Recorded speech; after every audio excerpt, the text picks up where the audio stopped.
বিসমিল্লাহির রহমানির রহিম। হজরত লূত আলাইহিসসালামের কাহিনী। Only on stories of Islam Bangla. কাহিনী শুরু করার আগে আপনাদেরকে একটি রিকোয়েস্ট, প্লিজ আমাদের চ্যানেলটিকে সাবস্ক্রাইব করে দিবেন নতুন নতুন স্টোরি শোনার জন্য। ধন্যবাদ। হজরত লূত আলাইহিসসালাম ছিলেন হজরত ইব্রাহিম আলাইহিসসালামের ভাতিজা। চাচার সাথে তিনিও জন্মভূমি বাবেল শহর থেকে হিজরত করে বাইতুল মুকাদ্দাসের অদূরে কেনআনে চলে আসেন। আল্লাহ লূত আলাইহিসসালামকে নবুয়ত দান করেন এবং কেনআন থেকে অল্প দূরে জর্ডান ও বাইতুল মুকাদ্দাসের মধ্যবর্তী সামুদ অঞ্চলের অধিবাসীদের পথ প্রদর্শনের জন্য প্রেরণ করেন। এ এলাকায় সাদুম, আমুরা, দুমা, সাবাহ ও সাওয়াহ নামে বড় বড় 5টি শহর ছিল। কোরআন মাজিদ বিভিন্ন স্থানে এদের সমষ্টিকে মুতাফেকাহ বা মুতাফেকাত শব্দে বর্ণনা করেছে, যার অর্থ জনপদ উল্টানো শহরগুলি। এ 5টি শহরের মধ্যে সাদুম ছিল সবচেয়ে বড় এবং সাদুমকেই রাজধানী মনে করা হতো। হজরত লূত আলাইহিসসালাম এখানেই অবস্থান করতেন। এখানকার ভূমি ছিল উর্বর ও শস্য শ্যামল। এখানে সর্বপ্রকার শস্য ও ফলের প্রাচুর্য ছিল। এসব ঐতিহাসিক তথ্য বিভিন্ন তাফসির গ্রন্থে বর্ণিত হয়েছে। সাদুম সম্পর্কে সকলেও একমত। বাকি শহরগুলির নাম কি ছিল সেগুলির সংখ্যা 3টি, 4টি না 6টি, সেগুলিতে বসবাসকারী লোকজনের সংখ্যা কয় শত, কয় হাজার বা কয় লাখ ছিল, সেসব বিষয়ে মতভেদ রয়েছে। এগুলি ইসরায়েলি বর্ণনা, যা কেবল ইতিহাসের বস্তু হিসেবে গ্রহণ করা যায়।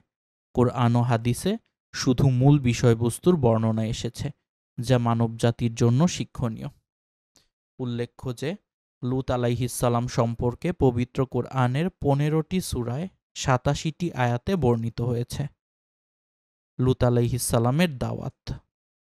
লূত আলাইহিসসালামের কওম আল্লাহর ইবাদত ছেড়ে শিরক ও কুফরিতে লিপ্ত হয়েছিল। দুনিয়াবি উন্নতির চরম শিখরে উন্নীত হওয়ার কারণে তারা সীমা লঙ্ঘনকারী জাতিতে পরিণত হয়েছিল। পূর্বেকার ধ্বংসপ্রাপ্ত জাতিগুলির ন্যায় তারা চূড়ান্ত বিলাস বসনে গা ভাসিয়ে দিয়েছিল। অন্যায়, অনাচার ও নানাবিধ দুষ্কর্ম তাদের মজ্জাগত অভ্যাসে পরিণত হয়ে গিয়েছিল। এমনকি পুংমৈথুন্য বা সমকামিতার মতো নোংরামিতে তারা লিপ্ত হয়েছিল, যা ইতিপূর্বেকার কোনো জাতির মধ্যে পরিদৃষ্ট হয়নি। জন্তু জানোয়ারের চেয়ে নিকৃষ্ট ও হঠকারী এই কওমের হেদায়েতের জন্য আল্লাহ লূত আলাইহিসসালামকে প্রেরণ করলেন। কুরআনে লূতকে তাদের ভাই বলা হলেও তিনি ছিলেন সেখানে মুহাজির। নবী ও উম্মতের সম্পর্কের কারণে তাকে তাদের ভাই বলা হয়েছে। তিনি এসে পূর্বেকার নবীগণের ন্যায় প্রথমে তাদেরকে তাওহীদের দাওয়াত দিয়ে বললেন, আমি তোমাদের জন্য বিশ্বস্ত রাসূল, অতএব তোমরা আল্লাহকে ভয় করো এবং আমার আনুগত্য করো। আমি এর জন্য তোমাদের নিকটে কোনো রূপ প্রতিদান চাই না, আর আমার প্রতিদান তো বিশ্বপ্রভু আল্লাহ দিবেন।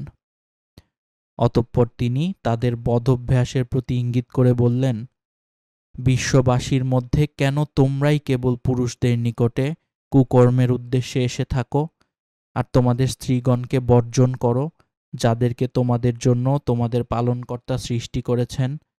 নিঃসন্দেহে তোমরা সীমালঙ্ঘনকারী সম্প্রদায়। জবাবে কওমের নেতারা বলল, হে লূত, তুমি যদি এসব কথাবার্তা থেকে বিরত না হও তাহলে তুমি অবশ্যই বহিষ্কৃত হবে। তিনি বললেন, আমি তোমাদের এইসব কাজকে ঘৃণা করি। তিনি তাদের 3টি প্রধান নোংরামির কথা উল্লেখ করে বলেন, তোমরা এমন অশ্লীল কাজ করছো যা তোমাদের পূর্বে পৃথিবীর কেউ কখনো করেনি। তোমরা কি পুংমৈথুন্যে লিপ্ত আছো, রাহাজানি করছো এবং নিজেদের মজলিসে প্রকাশ্যে গর্হিত কর্ম করছো? জবাবে তার সম্প্রদায় কেবল একথা বলল যে, আমাদের উপরে আল্লাহর গজব নিয়ে এসো যদি তুমি সত্যবাদী হও। তিনি তখন বললেন, হে আমার পালনকর্তা, এই দুষ্কৃতিকারী সম্প্রদায়ের বিরুদ্ধে তুমি আমাকে সাহায্য করো। লূত আলাইহিসসালামের দাওয়াতের ফলশ্রুতি। নিজ কওমের প্রতি হজরত লূত আলাইহিসসালামের দাওয়াতের ফলশ্রুতি মর্মান্তিক রূপে প্রতিভাত হয়। তারা এতই হঠকারী ও নিজেদের পাপকর্মে অন্ধ ও নির্লজ্জ ছিল যে তাদের কেবল একটাই জবাব ছিল, তুমি যে গজবের ভয় দেখাচ্ছ তা নিয়ে আসো। কিন্তু কোনো নবী স্বীয় কৌমের ধ্বংস চান না, তাই তিনি সবর করেন ও তাদেরকে বারবার উপদেশ দিতে থাকেন। তখন তারা অধৈর্য হয়ে বলে যে, এদেরকে তোমাদের শহর থেকে বের করে দাও, এই লোকগুলি সর্বদা পবিত্র থাকতে চায়। তারা আল্লাহ ভীতি থেকে বেপরোয়া হয়ে অসংখ্য পাপকর্মে নিমজ্জিত হয়ে পড়ে। কোরআন তাদের প্রধান পাপকর্মের উল্লেখ করেছে, যা হলো 3টি প্রধান পাপকর্ম: 1. পুংমৈথুন্য, 2. রাহাজানি এবং 3. প্রকাশ্য মজলিসে কুকর্ম করা। সূরা আনকাবুত আয়াত 29। বলা বাহুল্য, সাদুমবাসীদের পূর্বে পৃথিবীতে কখনো এরূপ কুকর্ম কেউ করেছে বলে শোনা যায়নি। এমনকি অতি বড় মন্দ ও নোংরা লোকদের মধ্যেও কখনো এরূপ নিকৃষ্টতম চিন্তার উদ্রেক হয়নি। উমাইয়া খলিফা অলিদ ইবনে আব্দুল মালেক বলেন, কোরআনে লূত আলাইহিসসালামের সম্প্রদায়ের ঘটনা উল্লেখ না থাকলে আমি কল্পনাও করতে পারতাম না যে কোনো মানুষ এরূপ নোংরা কাজ করতে পারে। তাদের এই দুষ্কর্মের বিষয়টি 2টি কারণে ছিল তুলনাহীন। 1. এ কুকর্মের কোনো পূর্ব দৃষ্টান্ত ছিল না এবং এ কাজ সম্পূর্ণ নতুনভাবে তারা চালু করেছিল। 2. এ কুকর্ম তারা প্রকাশ্য মজলিসে করত, যা ছিল বেহায়াপনার চূড়ান্ত রূপ। বস্তুত মানুষ যখন দেখে যে সে কারো মুখাপেক্ষী নয়, তখন সে বেপরোয়া হয়।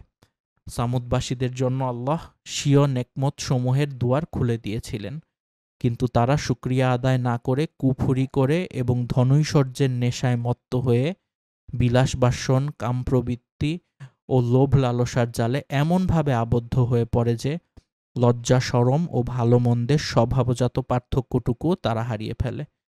তারা এমন প্রকৃতি বিরুদ্ধ নির্লজ্জ কাজে লিপ্ত হয় যা হারাম ও কবিরা গুনাহ তো বটেই, কুকুর শূকরের মতো নিকৃষ্ট জন্তু জানোয়ারও এর নিকটবর্তী হয় না।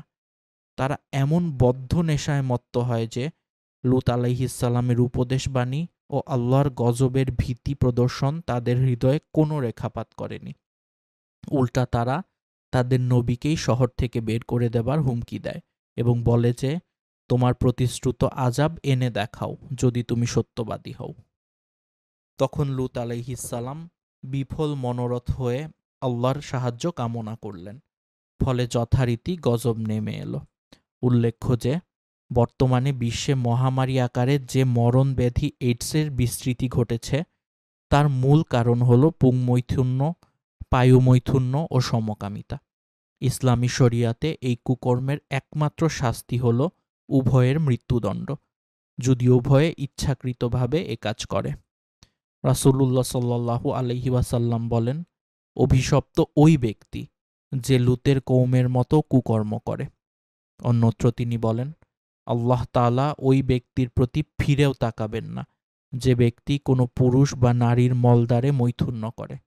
তিনি বলেন, আমি আমার উম্মতের জন্য সবচেয়ে ক্ষতিকর হিসেবে ভয় পাই লূত জাতির কুকর্মের। এইডসের আতঙ্কে ভয়ার্ত মানবজাতি শেষ নবীর উক্ত বাণীগুলির প্রতি দৃষ্টি দিবে কি? গজবের বিবরণ। আল্লাহর হুকুমে কয়েকজন ফেরেশতা মানুষের রূপ ধারণ করে প্রথমে হযরত ইব্রাহিমের বাড়িতে পদার্পণ করলেন। তিনি তাদেরকে মেহমানদারির জন্য একটা আস্ত বাছুর গরু জবেহ করে ভুনা করে তাদের সামনে পরিবেশন করলেন, কিন্তু তারা তাতে হাত দিলেন না। এতে ইব্রাহিম আলাইহিসসালাম ভয় পেয়ে গেলেন, কেননা এটা ওই সময়কার দস্যু ডাকাতদেরই স্বভাব ছিল যে তারা যে বাড়িতে ডাকাতি করত বা যাকে খুন করতে চাইত তার বাড়িতে খেত না। ফেরেশতাগণ নবীকে অভয় দিয়ে নিজেদের পরিচয় দিয়ে বললেন, আমরা এসেছি অমুক শহরগুলি ধ্বংস করে দিতে। ইব্রাহিম এ কথা শুনে তাদের সাথে তর্ক জুড়ে দিলেন এবং বললেন, সেখানে যে লূত আছে। তারা বললেন, সেখানে কারা আছে আমরা তা ভালোভাবেই জানি। আমরা অবশ্যই তাকে ও তার পরিবারকে রক্ষা করব, তবে তার স্ত্রী ব্যতীত। সে ধ্বংসপ্রাপ্তদের অন্তর্ভুক্ত হবে। অতঃপর তারা ইব্রাহিম দম্পতিকে ইসহাকের জন্মের সুসংবাদ শোনালেন। বিবি সারা ছিলেন নিঃসন্তান। অতি বৃদ্ধ বয়সে এই সময় তাকে হযরত ইসহাকের জন্মের সুসংবাদ দেওয়া হয়। শুধু তাই নয়, ইসহাকের পরে তার ঔরসে যে ইয়াকুবের জন্ম হবে সেটাও জানিয়ে দেয়া হলো। উল্লেখ্য যে ইয়াকুবের অপর নাম ছিল ইসরাইল এবং তার বংশধরগণকে বনু ইসরাইল বলা হয়, যে বংশে হাজার হাজার নবীর আগমন ঘটে। কেনআনে ইব্রাহিম আলাইহিসসালামের নিকট থেকে বিদায় হয়ে ফেরেশতাগণ সাদুম নগরীতে লুত আলাইহিসসালামের গৃহে উপস্থিত হলেন। এ সময় তারা অনিন্দ সুন্দর নওজোয়ান রূপে আবির্ভূত হন, কেননা আল্লাহ তাআলা যখন কোনো জাতিকে ধ্বংস করেন তখন শেষ মুহূর্ত পর্যন্ত তাদের পরীক্ষা নেন। সাদুম জাতি তাদের এই চূড়ান্ত পরীক্ষায় ব্যর্থকাম হল। তারা যখন জানতে পারল যে লুতের বাড়িতে অতীব সুদর্শন কয়েকজন নওজোয়ান এসেছে, তখন তারা খুশিতে আত্মহারা হয়ে সেদিকে ছুটে এলো। এ দৃশ্য দেখে লুত আলাইহিসসালাম তাদেরকে অনুরোধ করলেন, তোমরা আল্লাহকে ভয় করো, অতিথিদের ব্যাপারে তোমরা আমাকে লজ্জিত করো না। তোমাদের মধ্যে কি একজনও ভালো মানুষ নেই? কিন্তু তারা কোনো কথাই শুনল না। তারা দরজা ভেঙে ঘরে ঢোকার উপক্রম করল। লুত আলাইহিসসালাম বললেন, হায়, আজকে আমার জন্য বড়ই সংকটময় দিন। তিনি বললেন, হায়, যদি তোমাদের বিরুদ্ধে আমার কোনো শক্তি থাকত অথবা আমি কোনো সুদৃঢ় আশ্রয় পেতাম। এবার ফেরেশতাগণ আত্মপরিচয় দিলেন এবং লুতকে অভয় দিয়ে বললেন, হে লুত, আমরা আপনার প্রভুর প্রেরিত ফেরেশতা, ওরা কখনোই আপনার নিকটে পৌঁছতে পারবে না। এজন্যই আমাদের রাসূল সাল্লাল্লাহু আলাইহি ওয়াসাল্লাম বলেন, আল্লাহ রহম করুন লুতের উপরে, তিনি সুদৃঢ় আশ্রয় প্রার্থনা করেছিলেন, অর্থাৎ আল্লাহর আশ্রয়। অতঃপর জিবরিল তাদের দিকে পাখার ঝাপটা মারতেই বীরপুঙ্গরেরা সব অঙ্গ হয়ে ভেঙে গেল। আল্লাহ বলেন, ওরা লুতের কাছে তার মেহমানদের দাবি করেছিল, তখন আমি তাদের দৃষ্টি বিলুপ্ত করে দিলাম। অতএব আস্বাদন করো আমার শাস্তি ও হুঁশিয়ারি। সূরা কমার আয়াত ৩৭। অতঃপর ফেরেশতাগণ হযরত লুত আলাইহিসসালামকে স্বীয় পরিবারবর্গ সহ কিছু রাত থাকতেই এলাকা ত্যাগ করতে বললেন এবং বলে দিলেন যেন কেউ পিছে ফিরে না দেখে, তবে আপনার বৃদ্ধা স্ত্রী ব্যতীত। নিশ্চয়ই তার উপর ওই গজব আপতিত হবে যা ওদের উপরে হবে। ভোর পর্যন্তই ওদের মেয়াদ। ভোর কি খুব নিকটে নয়? লুত আলাইহিসসালামের স্ত্রী ঈমান আনেননি এবং হয়তোবা স্বামীর সঙ্গে রওয়ানাই হননি।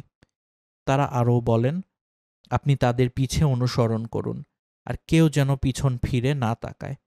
আপনারা আপনাদের নির্দেশিত স্থানে চলে যান। এখানে আল্লাহ লুতকে হিজরতকারী দলের পিছনে থাকতে বলা হয়েছে। বস্তুত এটাই হলো নেতার কর্তব্য। অতঃপর আল্লাহর হুকুমে অতি প্রত্যুষে গজব কার্যকর হয়। লুত ও তার সাথীগণ যখন নিরাপদ দূরত্বে পৌঁছেন, তখন জিবরিল আলাইহিসসালাম আল্লাহর নির্দেশ পাওয়া মাত্র সুবহে সাদিকের সময় একটি প্রচণ্ড নিনাদের মাধ্যমে তাদের শহরগুলিকে উপরে উঠিয়ে উপুর করে ফেলে দিলেন এবং সাথে সাথে প্রবল বেগে ঘূর্ণিবায়ুর সাথে প্রস্তর বর্ষণ শুরু হয়। যেমন আল্লাহ বলেন, অবশেষে যখন আমাদের হুকুম এসে পৌঁছল, তখন আমরা উক্ত জনপদের উপরকে নিচে করে দিলাম এবং তার উপরে ক্রমাগত ধারায় মেটেল প্রস্তর বর্ষণ করলাম, যার প্রতিটি তোমার প্রভুর নিকটে চিহ্নিত ছিল। আর ওই ধ্বংসস্থলটি, অর্থাৎ বর্তমান আরবীয়, জালেমদের থেকে বেশি দূরে নয়। এটা ছিল তাদের কুকর্মের সাথে সামঞ্জস্যশীল শাস্তি, কেননা তারা যেমন আল্লাহর আইন ও প্রাকৃতিক বিধানকে উল্টিয়েছিল, অর্থাৎ স্ত্রী সঙ্গ বাদ দিয়ে মানুষের স্বভাব বিরুদ্ধভাবে পুংমৈথুন্যে ও সমকামিতায় লিপ্ত হয়েছিল, ঠিক তেমনি তাদেরকে মাটি উল্টিয়ে উপুর করে শাস্তি দেওয়া হলো। ডক্টর জামু বলেন, তিনি পৃথিবীর বিভিন্ন স্থান থেকে বিভিন্ন আকারের ১,০০০ উল্কাপিণ্ড সংগ্রহ করেন। তন্মধ্যে সবচেয়ে বড়টির ওজন ছিল ৩৬ টন। এর মধ্যে অনেকগুলি আছে নুড়ি পাথর, যাতে গ্রানাইট ও কাঁচা অক্সাইড লৌহ মিশ্রিত। তাতে লাল বর্ণের চিহ্ন অঙ্কিত ছিল এবং ছিল তীব্র মর্মভেদী। বিস্তর গবেষণার পরে স্থির হয় যে এগুলি সেই প্রস্তর যা লুত জাতির উপরে নিক্ষিপ্ত হয়েছিল। ইতিহাস বিজ্ঞান বলে, সাদুম ও আমুরার উপরে গন্ধকের আগুন বর্ষিত হয়েছিল। হযরত লুত আলাইহিসসালামের নাফরমান কওমের শোচনীয় পরিণতি বর্ণনা করার পর দুনিয়ার অপরাপর জাতিকে সতর্ক করার জন্য আল্লাহ পাক ইরশাদ করেন, জনপদ উল্টানো ও প্রস্তর বর্ষণে নিশ্চিহ্ন ওই ধ্বংসস্থলটি বর্তমান কালের জালেমদের থেকে খুব বেশি দূরে নয়। সূরা হুদ আয়াত ৮৩। মক্কার কাফেরদের জন্য উক্ত ঘটনাস্থল ও ঘটনার সময়কাল খুব বেশি দূরের ছিল না। মক্কা থেকে ব্যবসায়িক সফরে সিরিয়া যাতায়াতের পথে সর্বদা সেগুলো তাদের চোখে পড়ত, কিন্তু তা থেকে তারা শিক্ষা গ্রহণ করত না, বরং শেষ নবী মুহাম্মদ সাল্লাল্লাহু আলাইহি ওয়াসাল্লামকে অবিশ্বাস করত ও তাকে অমানসিক কষ্ট দিত। আনাস রাদিয়াল্লাহু হতে বর্ণিত, রাসূলুল্লাহ সাল্লাল্লাহু আলাইহি ওয়াসাল্লাম ইরশাদ করেন, যখন আমার উম্মত ৫টি বিষয়কে হালাল করে নেবে তখন তাদের উপর ধ্বংস নেমে আসবে। ১. যখন পরস্পরে অভিসম্পাত ব্যাপক হবে। ২. তারা মদ্যপান করবে। ৩. রেশমের কাপড় পরিধান করবে। ৪. গায়িকা নর্তকী গ্রহণ করবে। ৫. পুরুষে পুরুষে ও নারীতে নারীতে সমকামিতা করবে। ধ্বংসস্থলের বিবরণ। কৌমে লুতের উপর বর্ণিত ধ্বংসস্থলটি বর্তমানে বাহরে মাইয়েদ বা বাহরে লুত অর্থাৎ মৃত সাগর বা লুত সাগর নামে খ্যাত, যা ফিলিস্তিন ও জর্দান নদীর মধ্যবর্তী অঞ্চলে বিশাল অঞ্চল জুড়ে নদীর রূপ ধারণ করে আছে, যেটি সমুদ্রপৃষ্ঠ থেকে বেশ নিচু। এর পানিতে তৈল জাতীয় পদার্থ বেশি। এতে কোনো মাছ, ব্যাঙ এমনকি কোনো জলজ প্রাণী বেঁচে থাকতে পারে না। এ কারণে একে মৃত সাগর বা মরুসাগর বলা হয়েছে। সাদুম উপসাগর বেষ্টক এলাকায় এক প্রকার অপরিচিত বৃক্ষ ও উদ্ভিদের বীজ পাওয়া যায়। সেগুলো মাটির স্তরে স্তরে সমাধিস্থ হয়ে আছে। সেখানে শ্যামল তাজা উদ্ভিদ পাওয়া যায়, যার ফল কাটলে তার মধ্যে পাওয়া যায় ধূলিবালি ও ছাই। এখানকার মাটিতে প্রচুর পরিমাণে গন্ধক পাওয়া যায়। ন্যাট্রন ও পেট্রোল তো আছেই। এই গন্ধক উল্কাপতনের অকাট্য প্রমাণ। আজকাল সেখানে সরকারি প্রত্নতত্ত্ব বিভাগের পক্ষ হতে পর্যটকদের জন্য আশপাশে কিছু হোটেল রেস্তোরাঁ গড়ে তোলা হয়েছে, কিন্তু এ ঘটনা থেকে শিক্ষা হাসিলের জন্য কোরআনী তথ্যাদি উপস্থাপন করে বিভিন্ন ভাষায় উক্ত ঘটনা লিপিবদ্ধ করে তা থেকে উপদেশ গ্রহণের জন্য পর্যটকদের দৃষ্টি আকর্ষণ করাই হতো সবচাইতে জরুরি বিষয়। আজকের এইডস আক্রান্ত বিশ্বের নাফরমান রাষ্ট্রনেতা, সমাজপতি ও বিলাসী ধনিক শ্রেণী তা থেকে শিক্ষা গ্রহণে সক্ষম হতো, কেননা এগুলি মূলত মানুষের জন্য শিক্ষাস্থল হিসেবে আল্লাহ কর্তৃক নির্ধারিত হয়েছে। যেমন আল্লাহ বলেন, নিশ্চয়ই এতে নিদর্শনসমূহ রয়েছে চিন্তাশীলদের জন্য এবং বিশ্বাসীদের জন্য। একই ঘটনা বর্ণনা শেষে অন্যত্র তিনি বলেন, জ্ঞানী সম্প্রদায়ের জন্য আমরা অত্র ঘটনার মধ্যে স্পষ্ট নিদর্শন রেখে দিয়েছি। মুক্তিপ্রাপ্ত লোকদের সংখ্যা। তখন উক্ত জনপদে লুতের পরিবারটি ব্যতীত মুসলমান ছিল না। আল্লাহ বলেন, আমরা সেখানে একটি বাড়ি ব্যতীত কোনো মুসলমান পাইনি। কোরআনী বর্ণনা অনুযায়ী উক্ত গজব হতে মাত্র লুতের পরিবারটি নাজাত পেয়েছিল, তার স্ত্রী ব্যতীত। তাফসিরবিদগণ বলেন, লুতের পরিবারের মধ্যে কেবল তার 2 মেয়ে মুসলমান হয়েছিল। তবে লুতের কওমের নেতারা লুতকে সমাজ থেকে বের করে দেবার যে হুমকি দেয়, সেখানে তারা বহু বচন ব্যবহার করে বলেছিল, এদেরকে তোমাদের শহর থেকে বের করে দাও, কেননা এই লোকগুলি সর্বদা পবিত্র থাকতে চায়। এতদতীত শহর থেকে বের হবার সময় আল্লাহ লুতকে সবার পিছনে থাকতে বলেন। অন্যত্র বলা হয়েছে, অতঃপর আমরা তাকে ও তার পরিবারের সবাইকে নাজাত দিলাম। এখানে বা সবাইকে শব্দের ইঙ্গিত পাওয়া যায় যে ঈমানদারগণের সংখ্যা বেশ কিছু ছিল। অতএব এখানে লুতের আহল বা পরিবার বলতে লুতের দাওয়াত কবুলকারী ঈমানদারগণকে সম্মিলিতভাবে আহলে ঈমান বা একটি ঈমানদার পরিবার গণ্য করা যেতে পারে। তবে প্রকৃত ঘটনা যেটাই হোক না কেন, কেবলমাত্র নবীর অবাধ্যতা করলেই আল্লাহর গজব আসাটা অবশ্যম্ভাবী, তার উপরে কেউ ঈমান আনুক বা না আনুক। হাদিসে এসেছে, কিয়ামতের দিন অনেক নবীর একজন উম্মতও থাকবে না। এখানে লক্ষণীয় যে নবীপত্নী হয়েও লুতের স্ত্রী গজব থেকে রেহাই পাননি। আল্লাহ নূহ পত্নী ও লুত পত্নীকে কিয়ামতের দিন বলবেন, যাও জাহান্নামীদের সাথে জাহান্নামে চলে যাও। শিক্ষণীয় বিষয়সমূহ: ১. বান্দার প্রতিটি ভালো কিংবা মন্দ কর্ম আল্লাহর সরাসরি দৃষ্টিতে রয়েছে। বান্দার সৎকর্মে তিনি খুশি হন ও মন্দ কর্মে নাখোশ হন। ২. নবী কিংবা সংস্কারক পাঠিয়ে উপদেশ না দেওয়া পর্যন্ত আল্লাহ কোনো অবাধ্য কমকে ধ্বংসকারী আযাবে গ্রেফতার করেন না। ৩. কওমের নেতারা ও ধনিক শ্রেণী প্রথমে পথভ্রষ্ট হয় ও সমাজকে বিপথে নিয়ে যায়। তারা সর্বদা পূর্বেকার রীতিনীতির দোহাই দেয় এবং তাদের হঠকারিতা ও অহংকারী কার্যকলাপের ফলেই আল্লাহর চূড়ান্ত গজব নেমে আসে। অতএব নেতৃস্থানীয় ব্যক্তিদের সর্বদা দূরদর্শী ও দায়িত্বশীল ভূমিকা পালন করা আবশ্যক। ৪. পুংমৈথুন্য বা পায়ুমৈথুন্য এমন একটি নিকৃষ্টতম স্বভাব যা আল্লাহর ক্রোধকে ত্বরান্বিত করে। ব্যক্তিগত এই কুকর্ম কেবল ব্যক্তিকেই ধ্বংস করে না, তা সমাজকে বিপর্যস্ত ও বিধ্বস্ত করে। বর্তমান এইডস আক্রান্ত বিশ্ব তার বাস্তব প্রমাণ। ঈমান না থাকলে কেবল বংশ বা আত্মীয়তার সম্পর্ক মানুষকে আল্লাহর গজব থেকে মুক্তি দিতে পারে না, যেমন লূত আলাইহিস সালামের স্ত্রী গজব থেকে রক্ষা পাননি।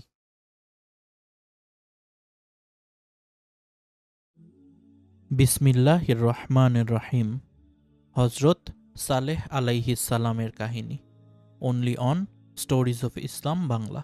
কাহিনী শুরু করার আগে আপনাদেরকে একটি রিকোয়েস্ট, প্লিজ আমাদের চ্যানেলটিকে সাবস্ক্রাইব করে দিবেন নতুন নতুন স্টোরি শোনার জন্য।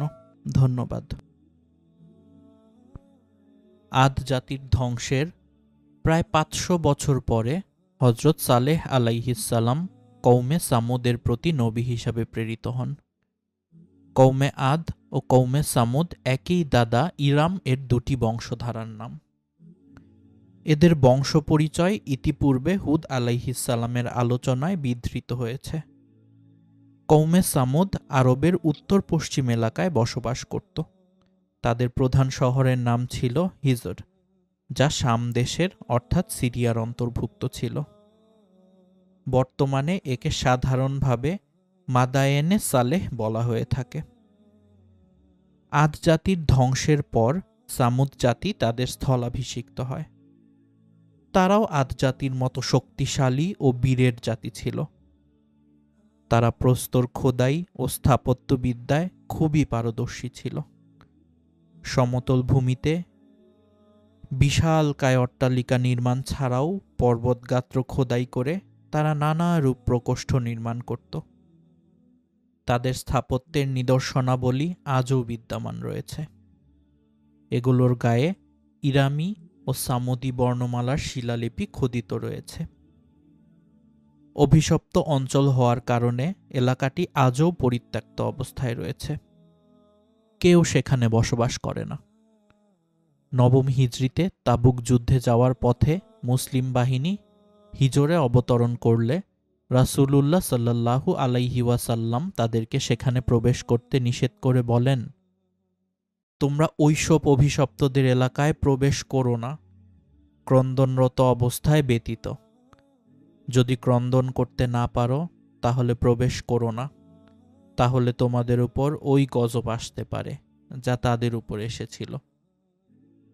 রাসূলের এই বক্তব্যের মধ্যে সূক্ষ্ম তাৎপর্য এই যে, এগুলি দেখে যদি মানুষ আল্লাহর গজবে ভীত না হয় তাহলে তাদের অন্তর শক্ত হয়ে যাবে এবং ওইসব অভিশপ্তদের মতো অহংকারী ও হঠকারী আচরণ করবে। ফলে তাদের উপর অনুরূপ গজব নেমে আসবে, যেরূপ ইতিপূর্বে ওইসব অভিশপ্তদের উপর নেমে এসেছিল। পার্থিব বিত্ত বৈভব ও ধনৈশ্বর্যের পরিণতি অধিকাংশ ক্ষেত্রেই অশুভ হয়ে থাকে। বিত্তশালীরা আল্লাহ ও আখেরাতকে ভুলে গিয়ে ভ্রান্ত পথে পা বাড়ায়। সামুদ জাতির বেলায়ও তাই হয়েছিল। অথচ কওমে নূহের কঠিন শাস্তির ঘটনাবলী তখনও লোকমুখে আলোচিত হতো। আর কওমে আদের নিশ্চিহ্ন হওয়ার ঘটনা তো তাদের কাছে এক প্রকার টাটকা ঘটনাই ছিল। অথচ তাদের ভাইদের ধ্বংসস্তূপের উপরে বড় বড় বিশাল এবং বিলাসবহুল অট্টালিকা নির্মাণ করে ও বিত্ত বৈভবের মালিক হয়ে তারা পিছনের কথা ভুলে গেল। এমনকি তারা আদ জাতির মতো অহংকারী কার্যকলাপ শুরু করে দিল। তারা শিরক ও মূর্তি পূজায় লিপ্ত হল। এমতাবস্থায় তাদের হেদায়েতের জন্য তাদেরই বংশের মধ্য হতে সালেহ আলাইহিসসালামকে আল্লাহ নবী মনোনীত করে পাঠালেন। কৌমে সামুদের প্রতি হজরত সালেহ আলাইহিসসালামের দাওয়াত। পথভোলা জাতিকে হজরত সালেহ আলাইহিসসালাম সর্বপ্রথম তাওহীদের দাওয়াত দিলেন। তিনি তাদেরকে মূর্তি পূজা সহ যাবতীয় শিরক ও কুসংস্কার ত্যাগ করে এক আল্লাহর ইবাদত ও তার প্রেরিত বিধানসমূহের প্রতি আনুগত্যের আহ্বান জানালেন। তিনি যৌবনকালে নবুয়াত প্রাপ্ত হন। তখন থেকে বার্ধক্যকাল অবধি তিনি স্বীয় কৌমকে নিরন্তর দাওয়াত দিতে থাকেন। কৌমের দুর্বল শ্রেণীর লোকেরা তার উপরে ঈমান আনলেও শক্তিশালী ও নেতৃস্থানীয় লোকেরা তাকে অস্বীকার করে। সালেহ আলাইহিসসালামের দাওয়াত সম্পর্কে সূরা আরাফের ৭৩ থেকে ৮৯ আয়াতে আল্লাহ বলেন, সামুদ জাতির নিকটে আমরা প্রেরণ করেছিলাম তাদের ভাই সালেহকে। সে বলল, হে আমার জাতি, তোমরা আল্লাহর ইবাদত করো। তিনি ব্যতীত তোমাদের কোনো উপাস্য নেই। তোমাদের কাছে তোমাদের পালনকর্তার পক্ষ হতে একটি প্রমাণ এসে গেছে। এটি আল্লাহর উষ্ট্রি, তোমাদের জন্য নিদর্শন স্বরূপ। অতএব তোমরা একে ছেড়ে দাও, আল্লাহর জমিনে চড়ে বেড়াবে। তোমরা একে অন্যায়ভাবে স্পর্শ করবে না, তাতে মর্মান্তিক শাস্তি তোমাদের পাকড়াও করবে। তোমরা স্মরণ করো যখন আল্লাহ তোমাদেরকে আদ জাতির পরে তাদের স্থলাভিষিক্ত করেন এবং তোমাদেরকে পৃথিবীতে ঠিকানা করে দেন। সে মতে তোমরা সমতল ভূমিতে অট্টালিকাসমূহ নির্মাণ করেছ এবং পাহাড়ের গায়ে খোদাই করে প্রকোষ্ঠসমূহ নির্মাণ করেছ। অতএব তোমরা আল্লাহর অনুগ্রহসমূহ স্মরণ করো এবং পৃথিবীতে অনর্থ সৃষ্টি করো না। কিন্তু তার সম্প্রদায়ের দাম্ভিক নেতারা ঈমানদার দুর্বল শ্রেণীর উদ্দেশ্যে বলল, তোমরা কি জানো যে সালেহ তার প্রভুর পক্ষ হতে প্রেরিত নবী? তারা বলল, আমরা তো তার আনিত বিষয়সমূহের প্রতি বিশ্বাস স্থাপনকারী। জবাবে দাম্ভিক নেতারা বলল, তোমরা যে বিষয়ে বিশ্বাস স্থাপন করেছ আমরা সে বিষয়ে অস্বীকারী। অতঃপর তারা উষ্ট্রীকে হত্যা করল এবং তাদের প্রভুর আদেশ অমান্য করল। তারা বলল, হে সালেহ, তুমি নিয়ে এসো যদ্বারা তুমি আমাদের ভয় দেখাতে, যদি তুমি আল্লাহর প্রেরিত নবীদের একজন হয়ে থাকো। অতঃপর ভূমিকম্প তাদের পাকড়াও করল এবং সকালবেলা নিজ নিজ গৃহে সবাই উপুর হয়ে পড়ে রইল।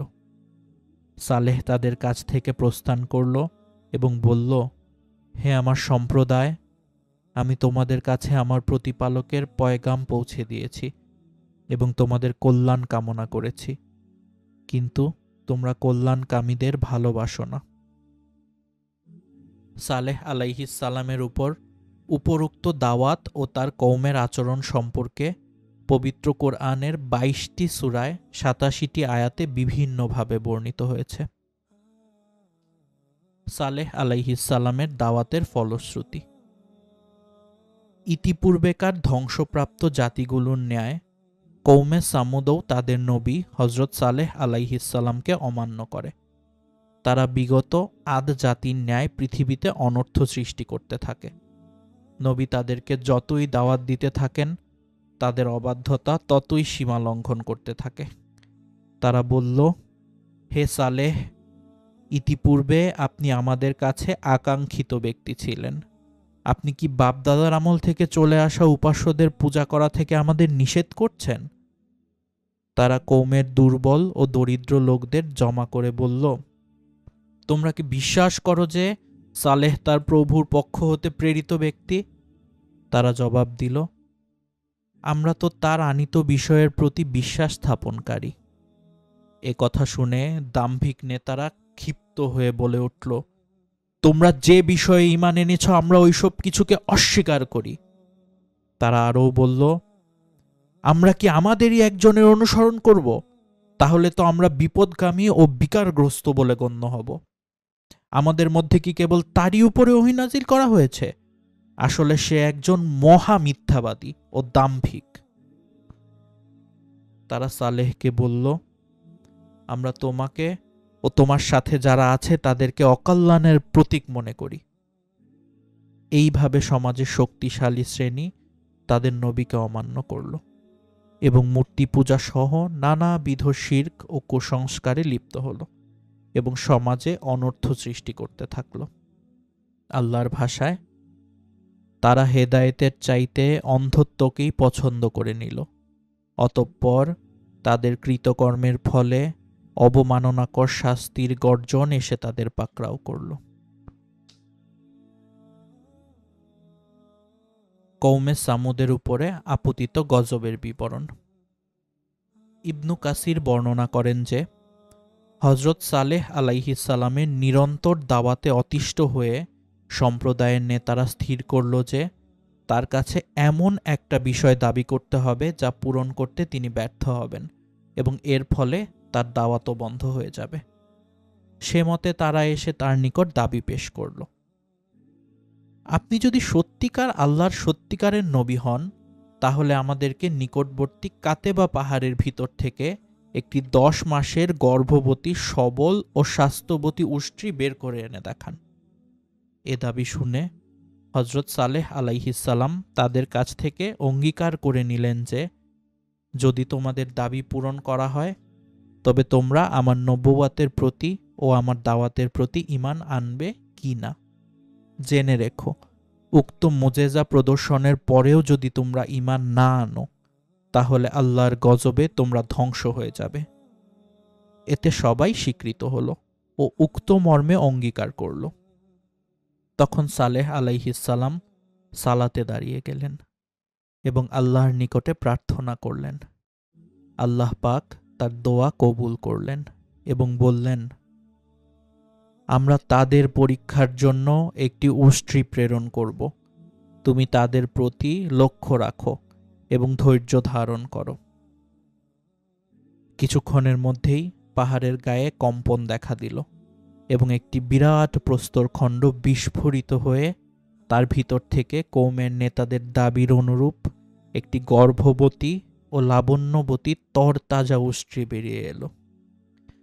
সালেহ আলাইহিসসালাম এর এই বিস্ময়কর মুজেজা দেখে গোত্রের নেতা সহ তার সমর্থক লোকেরা সাথে সাথে মুসলমান হয়ে গেল। অবশিষ্টরাও হওয়ার আগ্রহ প্রকাশ করল। কিন্তু প্রধান ধর্মনেতা বা অন্যান্য সমাজ নেতাদের বাধার কারণে হতে পারল না। তারা উল্টা বলল, আমরা তোমাকে ও তোমার সাথে যারা আছে তাদেরকে অকল্যাণের প্রতীক মনে করি। হযরত সালেহ আলাইহিসসালাম কওমের নেতাদের এভাবে অঙ্গীকার ভঙ্গ করতে দেখে এবং পাল্টা তাকেই দায়ী করতে দেখে দারুণভাবে শঙ্কিত হলেন যে কোনো সময়ে এরা আল্লাহর গজবে ধ্বংস হয়ে যাবে। তিনি তাদেরকে সাবধান করে দিলেন, দেখো, তোমাদের মঙ্গলামঙ্গল আল্লাহর নিকটে রয়েছে, বরং তোমরা এমন সম্প্রদায় যাদেরকে পরীক্ষা করা হচ্ছে।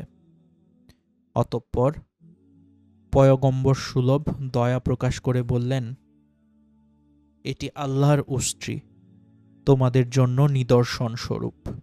একে আল্লাহর জমিনে স্বাধীনভাবে চড়ে বেড়াতে দাও। সাবধান, একে অসৎ উদ্দেশ্যে স্পর্শ করো না, তাহলে তোমাদেরকে সত্তর যন্ত্রণাদায়ক শাস্তি পাকড়াও করবে। আল্লাহ উক্ত উষ্ট্রীর জন্য এবং লোকদের জন্য পানি বন্টন করে দিয়েছিলেন। তিনি নবীকে বলে দেন, হে সালেহ, তুমি ওদেরকে বলে দাও যে কূপের পানি তাদের মধ্যে বন্টিত হয়েছে, প্রত্যেক পালায় তারা হাজির হবে। একদিন উষ্ট্রীর ও পরের দিন তোমাদের পানি পানের জন্য পালা নির্ধারিত হয়েছে। আল্লাহ তাআলা কওমে সামুদের জন্য উক্ত উষ্ট্রীকেই সর্বশেষ পরীক্ষা হিসাবে নির্ধারণ করেছিলেন। তিনি বলেন, আর আমরা সামুদকে উষ্ট্রী দিয়েছিলাম স্পষ্ট নিদর্শন হিসাবে, কিন্তু তারা তার প্রতি জুলুম করেছিল। বস্তুত আমরা ভীতি প্রদর্শনের উদ্দেশ্যেই নিদর্শনসমূহ প্রেরণ করে থাকি। সামুদ জাতির লোকেরা যে কূপ থেকে পানি পান করত ও তাদের গবাদি পশুদের পানি পান করাতো, এ উষ্ট্রীও সেই কূপ থেকে পানি পান করত। উষ্ট্রী যেদিন পানি পান করত, সেদিন কুয়ার পানি নিঃশেষ পান করে ফেলত। অবশ্য ওই দিন লোকেরা উষ্ট্রির দুধ পান করত এবং বাকি দুধ দ্বারা তাদের সব পাত্র ভরে নিত। কিন্তু এই হতভাগাদের কপালে এত সুখ সহ্য হল না। তারা একদিন পানি না পাওয়াকে অসুবিধার কারণ হিসেবে গণ্য করল। তাছাড়া উষ্ট্রি যখন ময়দানে চড়ে বেড়াত, তখন তার বিশাল দেহ ও অপরূপ চেহারা দেখে অন্যান্য গবাদি পশু ভয় পেত। ফলে তারা উষ্ট্রিকে মেরে ফেলতে মনস্থ করল। কিন্তু আল্লাহর গজবের ভয়ে কেউ সাহস করল না। ইবনু জারির প্রমুখ মুফাসসিরগণের বর্ণনা মতে অবশেষে শয়তান তাদেরকে সর্ববৃহৎ কুমন্ত্রণা দিল, আর তা হল নারীর প্রলোভন। সামদ গোত্রের দুজন পরমা সুন্দরী মহিলা, যারা সালেহ আলাইহিস সালামের প্রতি দারুণ বিদ্বেষী ছিল, তারা তাদের রূপ যৌবন দেখিয়ে দুজন পথভ্রষ্ট যুবককে উষ্ট্রি হত্যায় রাজি করালো। অতঃপর তারা তীর ও তরবারির আঘাতে উষ্ট্রিকে পা কেটে হত্যা করে ফেলল। হত্যাকারী যুবকদ্বয়ের প্রধানকে লক্ষ্য করেই কোরআনে বর্ণিত হয়েছে, যখন তাদের সবচেয়ে হতভাগা লোকটি তৎপর হয়ে উঠেছিল। রাসূলুল্লাহ সাল্লাল্লাহু আলাইহি ওয়াসাল্লাম একদা খুতবায় উক্ত আয়াত পাঠ করে বলেন, ওই লোকটি ছিল কঠোর হৃদয় ও দুশ্চরিত্র, কেননা তার কারণেই গোটা সামুদ জাতি গজবে পতিত হয়। আল্লাহ বলেন, অতঃপর তারা তাদের প্রধান ব্যক্তিকে ডাকল। অতঃপর সে উষ্ট্রিকে ধরল ও বধ করল। অতঃপর কেমন কঠিন ছিল আমার শাস্তি ও ভীতি প্রদর্শন। আমরা তাদের প্রতি প্রেরণ করলাম একটি নিদান, আর তাতেই তারা হয়ে গেল খোয়ার মালিকের চূর্ণিত শুষ্ক খড়কুটো সদৃশ। উল্লেখ্য যে উষ্ট্রি হত্যার ঘটনার পর সালেহ আলাইহিসসালাম স্বীয় কওমকে আল্লাহর নির্দেশ জানিয়ে দিলেন যে, এখন থেকে 3 দিন তোমরা তোমাদের ঘরে আরাম করে নাও, এরপরেই আযাব নেমে আসবে। এ ওয়াদার অর্থাৎ এ সময়সীমার কোনো ব্যতিক্রম হবে না। কিন্তু এই হতভাগারা এরূপ কঠোর হুঁশিয়ারির কোনো গুরুত্ব না দিয়ে বরং তাচ্ছিল্য ভরে বলল, হে সালেহ, তুমি যার ভয় দেখাচ্ছ তা নিয়ে আসো দেখি, যদি তুমি সত্যিকারের নবী হয়ে থাকো। তারা বলল, আমরা জানতে চাই এ শাস্তি কিভাবে আসবে, কোত্থেকে আসবে, এর লক্ষণ কি হবে। সালেহ আলাইহিস সালাম বললেন, আগামীকাল বৃহস্পতিবার তোমাদের সকলের মুখমণ্ডল হলুদ হয়ে যাবে। পরের দিন শুক্রবার তোমাদের সবার মুখমণ্ডল লাল বর্ণ ধারণ করবে। অতঃপর শনিবার সবার মুখমণ্ডল ঘোর কৃষ্ণবর্ণ হয়ে যাবে। এটাই হবে তোমাদের জীবনের শেষ দিন। এ কথা শোনার পর হঠকারী জাতি আল্লাহর নিকটে তওবা করে ক্ষমা প্রার্থনার পরিবর্তে স্বয়ং সালেহ আলাইহিস সালামকে হত্যা করার সিদ্ধান্ত নেয়। তারা ভাবল, যদি আযাব এসেই যায় তবে তার আগে একেই শেষ করে দিই, কেননা এর নবুওয়াতকে অস্বীকার করার কারণেই গজব আসছে। অতএব এই ব্যক্তি গজবের জন্য মূল দায়ী, আর যদি গজব না আসে তাহলে সে মিথ্যার দণ্ড ভোগ করুক। কওমের 9 জন নেতা এ নিকৃষ্ট ষড়যন্ত্রের নেতৃত্ব দেয়। তাদের এই চক্রান্তের বিষয় সূরা নমলে বর্ণিত হয়েছে এভাবে, সেই শহর ছিল এমন 9 ব্যক্তি যারা জনপদে অনর্থ সৃষ্টি করে বেড়াত এবং কোনরূপ সংশোধনমূলক কাজ তারা করত না। তারা বলল, তোমরা পরস্পর আল্লাহর নামে শপথ করো যে আমরা রাত্রিকালে সালেহ ও তার পরিবারবর্গকে হত্যা করব। অতঃপর তার রক্তের দাবিদারকে আমরা বলে দেব যে আমরা এ হত্যাকাণ্ড প্রত্যক্ষ করিনি, আর আমরা নিশ্চিতভাবে সত্যবাদী। তারা যুক্তি দিল, আমরা আমাদের কথায় অবশ্যই সত্যবাদী প্রমাণিত হব, কারণ রাত্রির অন্ধকারে কে কাকে মেরেছে তা আমরা নির্দিষ্টভাবে জানতে পারব না। নেতৃবৃন্দের এ সর্বসম্মত সিদ্ধান্ত ও চক্রান্ত অনুযায়ী 9 নেতা তাদের প্রধান কাদার বিন সালেফের নেতৃত্বে রাতের বেলা সালেহ আলাইহিস সালামকে হত্যা করার জন্য তার বাড়ির উদ্দেশ্যে রওয়ানা হলো। কিন্তু আল্লাহ তাআলা পথিমধ্যেই তাদেরকে প্রস্তর বর্ষণে ধ্বংস করে দিলেন। আল্লাহ বলেন, তারা ষড়যন্ত্র করল, আমরাও পাল্টা কৌশল করলাম, অথচ তারা কিছুই জানতে পারল না।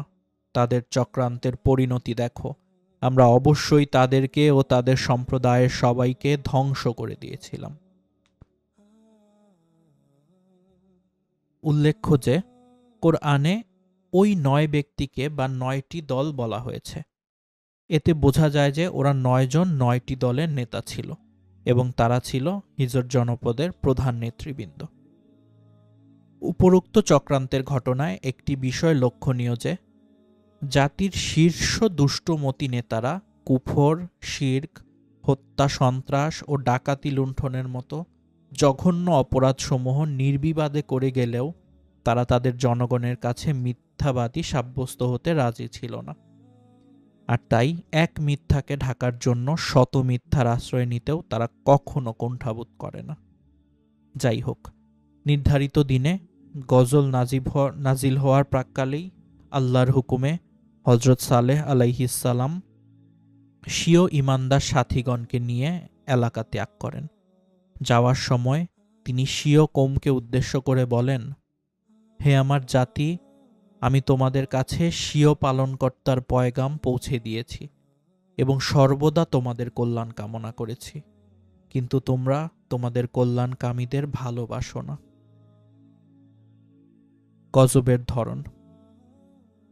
হজরত সালেহ আলাইহিসসালামের ভবিষ্যৎবাণী অনুযায়ী বৃহস্পতিবার ভোরে অবিশ্বাসী কওমের সকলের মুখমণ্ডল গভীর হলুদ বর্ণ ধারণ করল, কিন্তু তারা ঈমান আনল না বা তওবা করল না, বরং উল্টা হজরত সালেহ আলাইহিসসালামের উপর চটে গেল ও তাকে হত্যা করার জন্য খুঁজতে লাগল। দ্বিতীয় দিন সবার মুখমণ্ডল লাল বর্ণ ও তৃতীয় দিন ঘোর কৃষ্ণবর্ণ হয়ে গেল। তখন সবই নিরাশ হয়ে গজবের জন্য অপেক্ষা করতে লাগল। চতুর্থ দিন রবিবার সকালে সবাই মৃত্যুর জন্য প্রস্তুতি নিয়ে সুগন্ধি মেখে অপেক্ষা করতে থাকে। এমতাবস্থায় ভীষণ ভূমিকম্প শুরু হলো এবং উপর থেকে বিকট ও ভয়াবহ এক গর্জন শোনা গেল। ফলে সবাই যার যার স্থানে একযোগে অধোমুখী হয়ে ভূতলশায়ী হলো এবং ধ্বংসপ্রাপ্ত হলো এমনভাবে যেন তারা কোনো দিন সেখানে ছিল না। অন্য আয়াতে এসেছে যে আমরা তাদের প্রতি একটি মাত্র নিনাদ পাঠিয়েছিলাম, তাতেই তারা শুষ্ক খড়কুটোর মতো হয়ে গেল।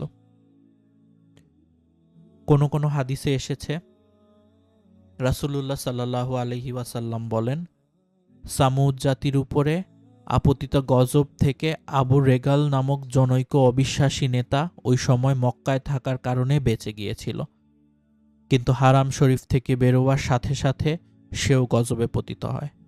রাসূলুল্লাহ সাল্লাল্লাহু আলাইহি ওয়াসাল্লাম সাহাবায়ে কেরামকে মক্কার বাইরে আবু রেগালের উক্ত কবরের চিহ্ন দেখান এবং বলেন যে তার সাথে একটা স্বর্ণের ছড়িও দাফন হয়ে গিয়েছিল।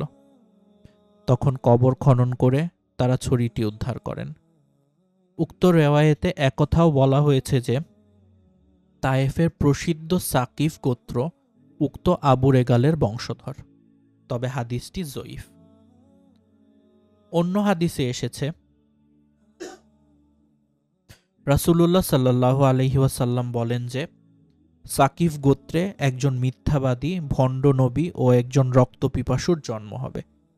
রাসূলের এ ভবিষ্যৎবাণী বাস্তবায়িত হয় এবং এই বংশে মিথ্যা নবী মুখতার সাকাফি এবং রক্তপিপাসু কসাই ইরাকের উমাইয়া গভর্নর হাজ্জাজ বিন ইউসুফের জন্ম হয়। কওমে সামুদের অভিশপ্ত বংশের রক্তধারার কুপ্রভাব হওয়াটাই এতে বিচিত্র নয়। অন্য এক হাদিসে বর্ণিত হয়েছে যে নবম হিজরিতে তাবুক যুদ্ধের সময় রাসূলুল্লাহ সাল্লাল্লাহু আলাইহি ওয়াসাল্লাম সিরিয়া ও হেজাজের মধ্যবর্তী হিজর নামক সে স্থানটি অতিক্রম করেন যেখানে সামুদ জাতির উপর গজব নাজিল হয়েছিল। তিনি সাহাবায়ে কেরামকে নির্দেশ দেন কেউ যেন ওই গজব বিধ্বস্ত এলাকায় প্রবেশ না করে এবং ওখানকার কুয়ার পানি ব্যবহার না করে। এসব আযাব বিধ্বস্ত এলাকাগুলিকে আল্লাহ তাআলা ভবিষ্যৎ মানবজাতির জন্য শিক্ষাস্থল হিসাবে সংরক্ষিত করেছেন, যাতে তারা উপদেশ হাসিল করতে পারে এবং নিজেদেরকে আল্লাহর অবাধ্যতা হতে বিরত রাখতে পারে।